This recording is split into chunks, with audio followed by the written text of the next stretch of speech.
Mga kasuri, magampo kita. Diyos nga makagagahom sa tanan, Diyos nga nagbuhat sa langit ug yuta, mga butang nga makita ug mga butang nga dili makita. Karon ani ako aron ipebalo ang kumaturan nga gisigutan sa Biblia nga gihimo ni Lucas. Aron ang tanan nang hinata ko nga mas makaamgo ug adunay mas maayong pangunahon kung kini imong kabubuton Ginoong Dios. Nga ang tanan makakaplag niya ng kaluwasan uban sa kinabuhing dayon. Usa panalipdi ug gihaya po. Bisan tuod kining nagsampit kanimo usa ka taong makakasala. Pasaylo kini. Nasa social media ako nagpebalo nga matiludano. Dili korap o dili philosophical nga magi. Ginoong Dios. King tanan akong itugyan sa ngalan sa atong Ginoo nga si Kristo Jesus ang atong naluluwas. Amen. Mga kasuri, maayo nga pagpanginabuhi ka natong tanang. Karon atong sugdan o atong tunan pag-ayo ang sinugdanan may tungod nining Biblia nga mabasa lamang base sa mensahe ni Lucas sa Lucas Kapitulo 1 versikulo 1 hangtod sa versikulo 4 Biblia. Mga kasuri, ako magpebalo kaninyo bahin nini nga gigikanan sa Biblia. Tungod kay adunay pipila karon nga makasigarbuhon sa ilang kaugalingon ug nag-angkon nga ang ilang denominasyon natukod sa wala pa gibuhat ni Lucas ang Biblia. Walay sapayan ana. Bisan kung ang ilang denominasyon natukod sa wala pa mabuhat kining kalibutan. Og adunay pipila karon nga nag-angkon usab masila kuno ang tagiya o nga ang Biblia gikan kanila. Apan dili sila makapakita sa bisan unsang referensya nga biblical ug ebidensya ngadto sa social media. Aron nga mapamatud-an nila kini apan ang ilang mapahayag mao nga mahulog na lang ngadto sa heresy history. Apan ang pangutana mao kini, nganong ang Biblia nga gimugda ni Lucas naghisgot man kini may tungod sa bulahang Sabat o Sabado sa Espanyol na atong mabasa sa Exodo Kapitulo 20 versikulo 8 nga sila nga naga-celebrate wala hinuon nila kini gisaulog kada tuig.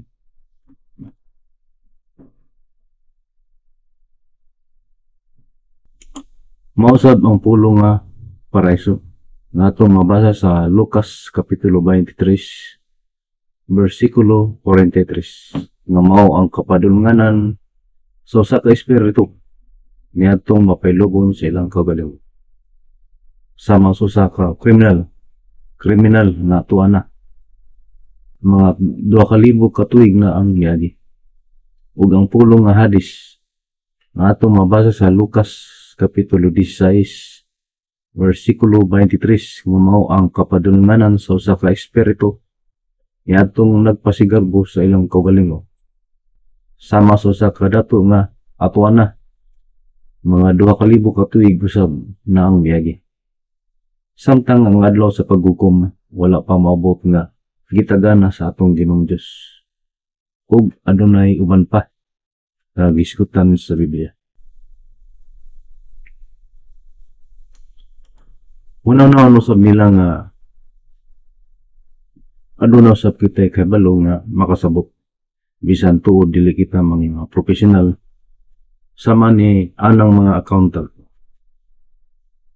inhinyero, abogado, physician, teacher, military o police commission officer o non-commission officer o uban pang nagkalain-laing mga professional. Sa military, gikinahanglan gayud ang specific. Mao nga naa sila gingon verify first before confirm.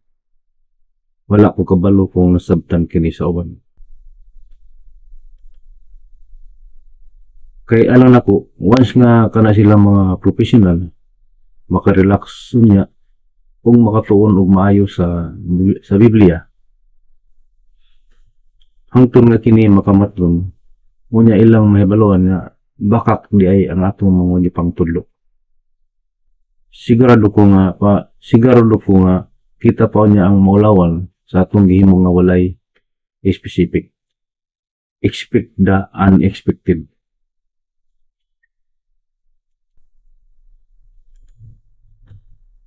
Sa pagkatinuod alang kang Lucas, ang Biblia nga iyang gimugna may usa ka kasaysayang.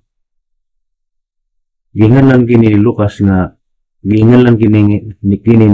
nga Biblia tungod kay iya kining gihusa ang tanang Holy Scriptures nga iyang nakolekta gikan sa mga Israelita nga mao ang 39 ka libro nga nahimutang sa daang tugon. Sa uban gitawag kinig ang daang kakidsaan. Ug ang bagong tugon sa uban gitawag kinig ang bagong kakidsaan.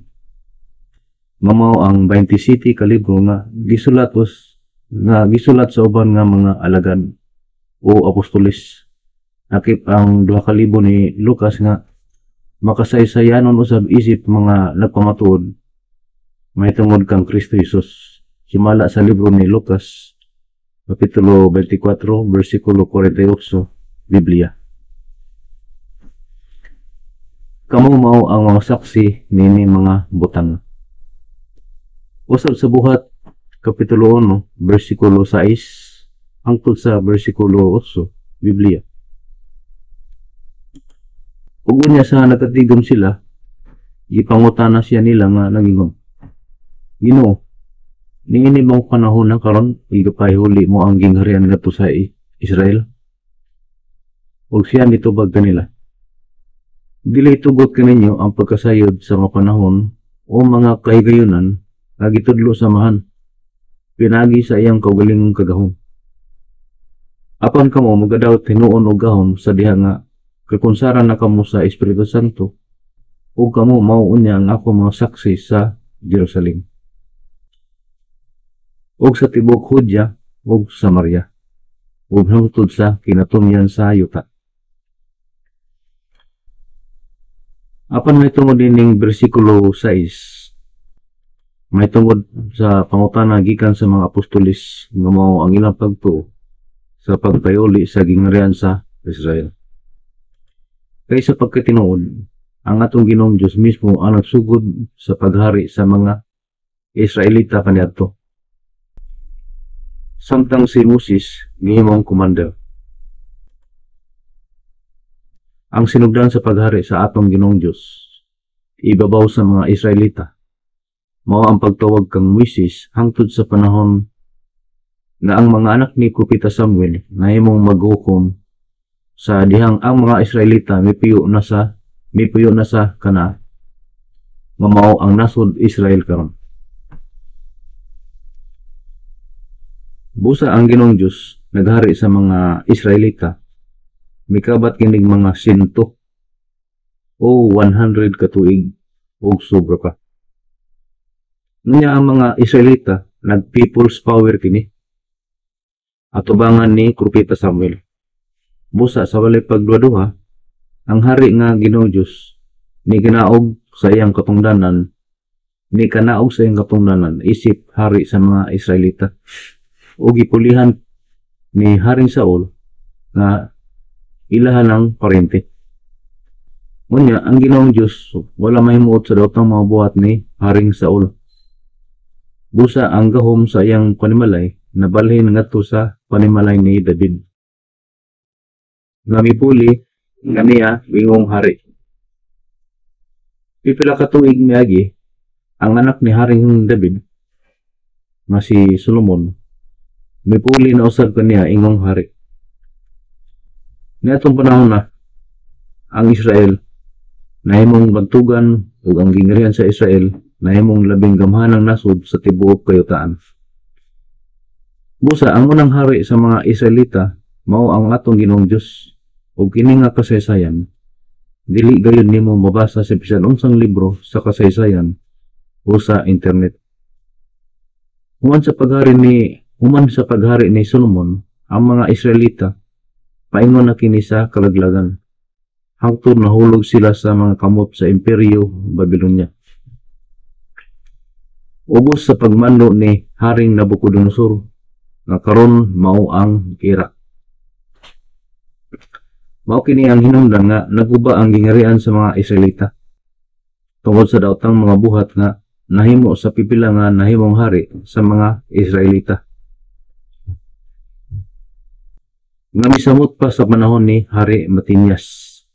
Hari Matanyas nga mao si Sidekias sa dihang ang uban gipatay, gibihag o gidala ngadto sa Babylonia. Sa paglabay sa mga panahon, nailalom na usab kini sa colonial government sa Imperyo Persia.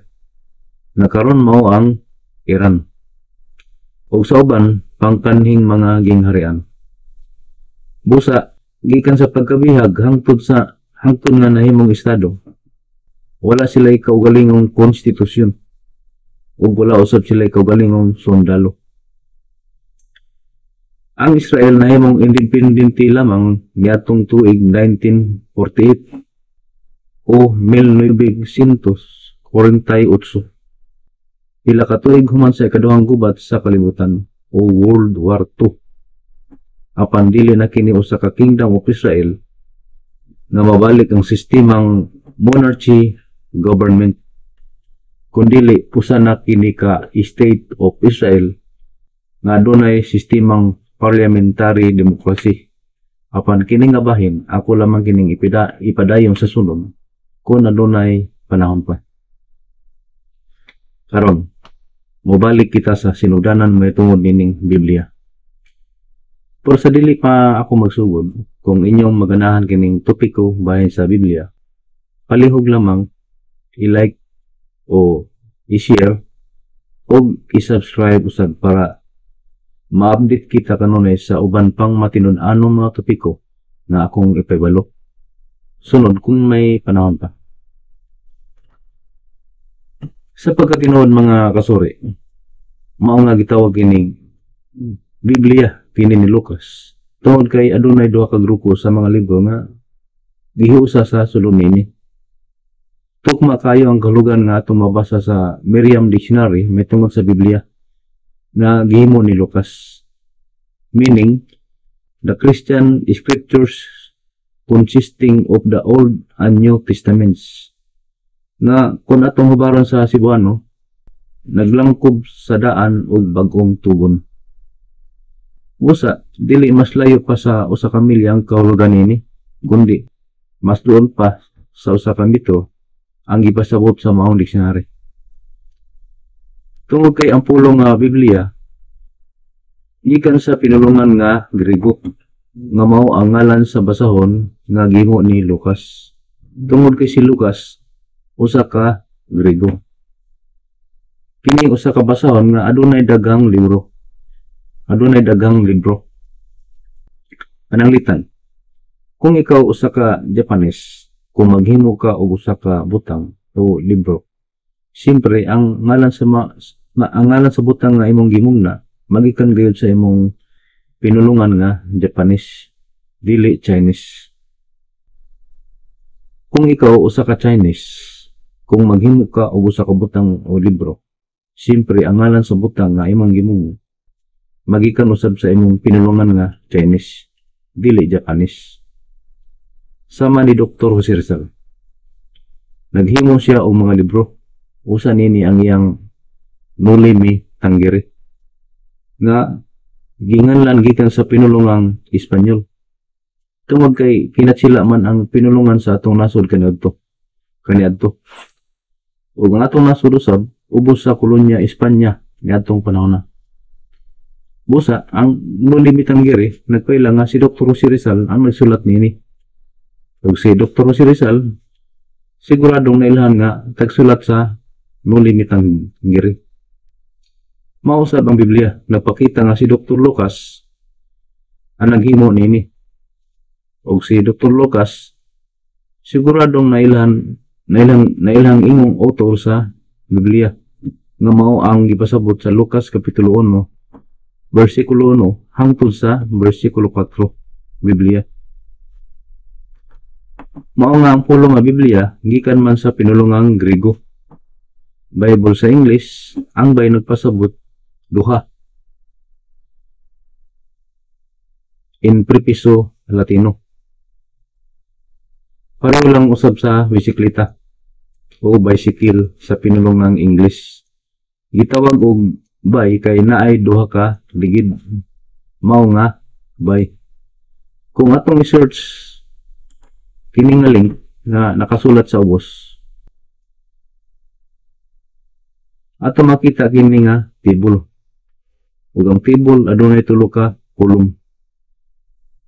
Kolom numero, kolom prepiso Griko, ug kolom prepiso Latino. Ang number 1 sa kolom numero, mono sa prepiso Griko, ug yun sa prepiso Latino. Ang number 2 sa kolom numero, di sa prepiso Griko, ug by sa prepiso Latino.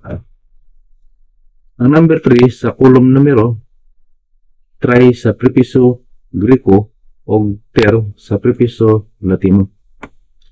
Mausab ang number 4 hangtod na sa number 10. Mga kasuri, alang nako, si Lucas gihingalan nako usa ka halangdong tigsaysay tungod sa iyang pagkamayong organisasyon sa Biblia. Pero hinahinay lang nako ni pagpebalo aron mas masabtan usab maayo soban nga nagtan-aw sa akong pagpebalo karon. Kay kung ato kining paspason, siguradong maigo kita sa basahon nga mabasa sa Proverbs kapitulo 29 bersikulo 20 Biblia. Nakakita ba ikaw sa usa ka tawo nga madali-dalion sa iyang mga kulong, aduna pay paglaom sa usa ka buang kay kaniya. Wa nga hinay lang na nato kini, dili nato paspason.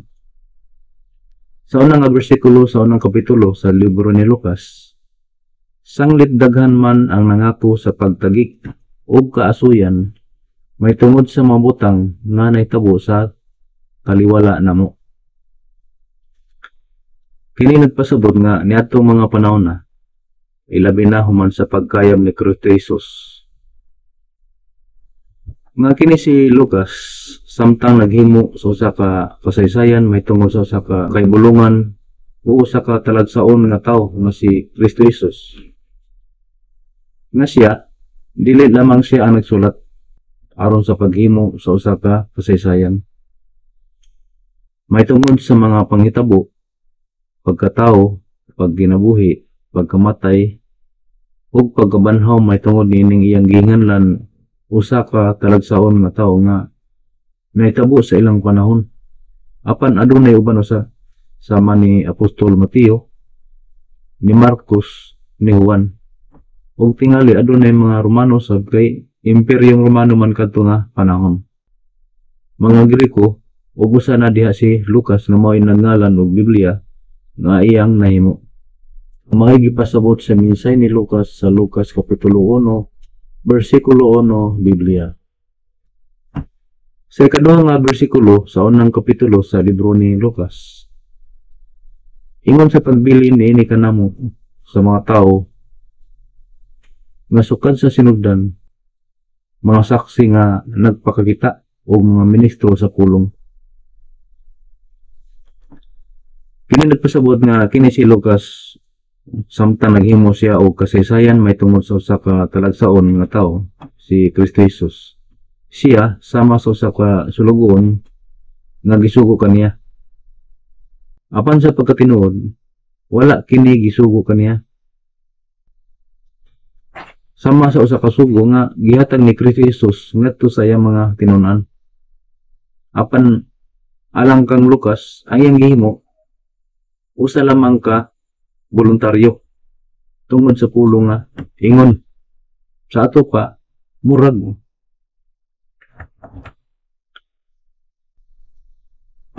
Usab ang tinubdan kay tungod sa pulong nga sukad sa sinugdan. Nagpasabot nga sukad gibuhat sa Ginoong Dios ang langit ug ang yuta. Sumala sa basahon sa Genesis kapitulo 1 bersikulo 1 Biblia. Sa sinugdan gibuhat sa Dios ang mga langit ug ang yuta. Mao nga gikolekta usab ni Lucas ang Tanakh Holy Scriptures sa mga Israelita.